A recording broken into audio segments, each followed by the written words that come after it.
आईने हिंदी के एक नए एपिसोड में आपका स्वागत है। दोस्तों, आप सब ने सुना ही होगा कि एमआरएफए को लेकर जो सर्कस है वो लगातार चल रहा है। एक तरफ जहां defence expert, defence enthusiast, defence analyst, farmer vice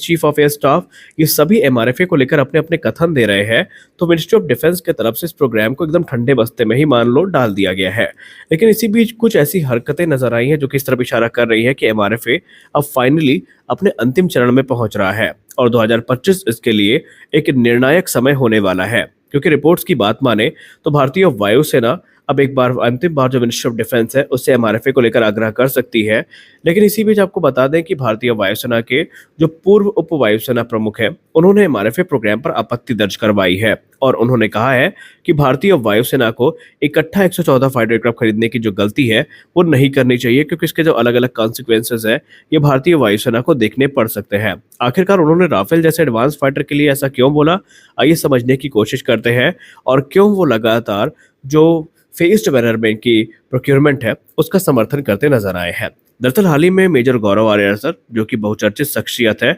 और शायद ही कोई ऐसा होगा भारत में जो मेजर गौरव आर्या सर को नहीं जानता होगा, उन्होंने एक पॉडकास्ट ऑर्गेनाइज किया था और इस पॉडकास्ट में जो गेस्ट थे वो हमारे vice chief of air staff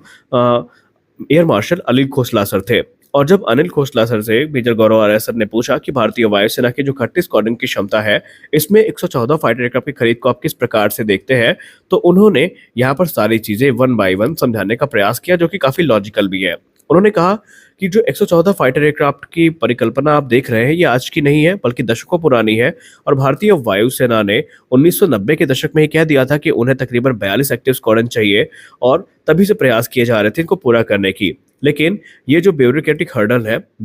hurdle ने जितने भी प्रोक्योरमेंट प्रोग्राम अभी तक हुए सबको बुरी तरीके से प्रभावित किया और शायद यही कारण है कि आज भारतीय वायुसेना जो नंबर्स हैं उनमें स्ट्रगल कर रही है। लेकिन उन्होंने एक चीज और भी कही, उन्होंने कहा कि इकट्ठा 114 फाइटर एयरक्राफ्ट खरीदना अब भारतीय वायुसेना के लिए सेंस नहीं बनाता और उन्होंने कहा कि अगर आपको खरीदना ही है तो आप बल्क में ना खरीद करके जो फेस्ड मैनर है उसको अपनाइए। इसके बहुत सारे बेनिफिट है जो शायद अभी आपको समझ में ना आए, लेकिन इसका जो लॉन्ग टर्म बेनिफिट है ये भारतीय वायुसेना जरूर देखेगी। दरअसल इसके पहले जो हमारे former chief of defence staff general Vipin Rawat sir थे और हमारे फॉर्मर डिफेंस मिनिस्टर स्वर्गीय श्री मनोहर पर्रिकर सर थे, उन्होंने भी जो फेस्ड अप्रोच है इसको ही अपनाने के लिए कहा था। आपको बता दें कि यहाँ पर फाइनेंशियल स्ट्रेन को एक बहुत बड़ा कारण माना जाएगा आने वाले भविष्य में एमआरएफए के अंतर्गत। और इसी पर बात करते हुए खोसला सर ने कहा कि फेस्ड एक्विजिशन का अपना बहुत ज्यादा बेनिफिट है, क्योंकि उन्होंने कहा कि ये एक ऐसे दौर पर हम लोग जी रहे हैं जहां पर दुनिया 4.5 जनरेशन से 5th जनरेशन पर स्विच कर रही है। कुछ देशों ने 6th जनरेशन एयरक्राफ्ट भी विकसित कर रखे हैं, यानी जो फास्ट इवोल्यूशन है वो आपको देखने को मिल रहा है। और ऐसे में संभावित है कि अगर आज आप 114 फाइटर एयरक्राफ्ट का ऑर्डर प्लेस करते हैं तो जो प्रोडक्शन रेट है डसाल्ट एविएशन का इस समय 24 एयरक्राफ्ट प्रति वर्ष की दर का भी नहीं है और उनकी ऑर्डर बुक ऑलरेडी 200 को पार कर चुकी है। इसलिए भारतीय वायुसेना को तकरीबन 9 से 10 वर्ष का समय लग जाएगा सारे एयरक्राफ्ट के ऑर्डर को रिसीव करने में। और आप समझ सकते हैं कि एविएशन सेक्टर में 10 वर्ष का मतलब क्या होता है। इन 10 वर्षों में जो एयरक्राफ्ट टेक्नोलॉजी है वो काफ़ी एडवांस हो जाएगी। तो ऐसे में हमारे पास उस समय जो हम एयरक्राफ्ट रिसीव कर रहे होंगे आज से 9 वर्ष के बाद वो आउटडेटेड टेक्नोलॉजी के साथ में आएंगे और एक बार फिर से हमें तत्काल तौर पर उन्हें अपग्रेड करने की जो ज़रूरत है वो महसूस होने वाली है। तो इससे अच्छा ये है कि आप फेज्ड मैनर में एयरक्राफ्ट को खरीदें, इसके बेनिफिट भी है। उन्होंने कहा कि राफेल के इस समय जो अलग अलग वेरिएंट है ये विकसित किए जा रहे हैं। भारतीय वायुसेना के पास जो वेरिएंट है ये राफेल F3R है, लेकिन Rafale F4 standard already France की वायुसेना में ऑपरेशनल हो चुके हैं और 2030 तक जो राफेल F5 स्टैंडर्ड है ये फ्रांस की वायुसेना को ज्वाइन कर लेंगे। और अगर हम एमआरएफए की बात करें, एमआरएफए अभी तक एक्सेप्टेंस ऑफ नेसेसिटी ही नहीं आई है। इसके बाद रिक्वेस्ट फॉर प्रपोजल आएगा, फिर टेक्निकल इवैल्यूएशन राउंड होगा, उसके बाद कॉस्ट निगोशिएशन होंगे, फिर डील फाइनलाइज होगी और फिर एयरक्राफ्ट की जो कॉन्ट्रैक्ट है ये साइन किया जाएगा। और इस समय जैसा हालत है भारत को 5 वर्ष से पहले राफेल नहीं मिलने वाले हैं और ऐसे में भारत को तकरीबन 2029 से 30 तक राफेल की डिलीवरी की शुरुआत होगी। और ये वो दौर होगा जब भारत F4 स्टैंडर्ड को एक्सेप्ट कर रहा होगा, जब ऑलरेडी फ्रांस F5 स्टैंडर्ड पे स्विच कर रहा होगा। और F4 स्टैंडर्ड और F5 स्टैंडर्ड की कैपेबिलिटी में जमीन आसमान का अंतर आपको देखने को मिलेगा। एक तरफ जहां वो लॉयल विंगमैन को होस्ट करेगा उस पर न्यूरॉन जैसे जो ड्रोन प्रोग्राम है ये देखने को मिलेंगे, तो राफेल F4 स्टैंडर्ड में हमें ऐसा कुछ भी देखने को नहीं मिलने वाला है। तो आप खुद सोचिए कि हमारे लिए 114 फाइटर एयरक्राफ्ट की खरीद ज़्यादा बेहतर होगी या फिर फेज्ड मैनर में अलग-अलग बैचेस में इनको खरीदना।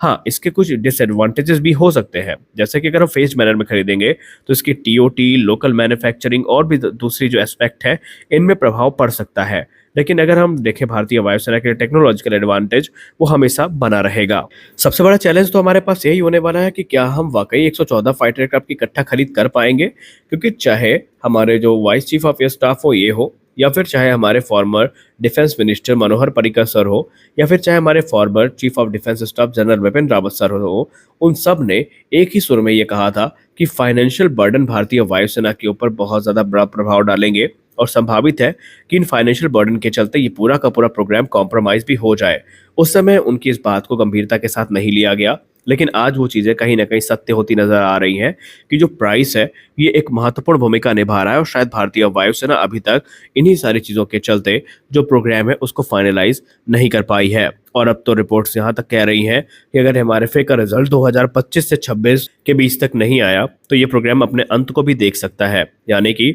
एमआरएफए प्रोग्राम जो 2001 में शुरू हुआ था, या एमएमआरसीए, फिर 2000 जो 14-15 का समय था, इसमें ये पीक पर था और फिर स्क्रैप कर दिया जाता है और 2019 में एमआरएफए का जो नया टेंडर है ये इशू किया जाता है। तो अभी भी वो फाइनलाइज नहीं हो पाया है और अब भारतीय वायुसेना के सब्र का बांध भी यहाँ पर टूटता जा रहा है। सबसे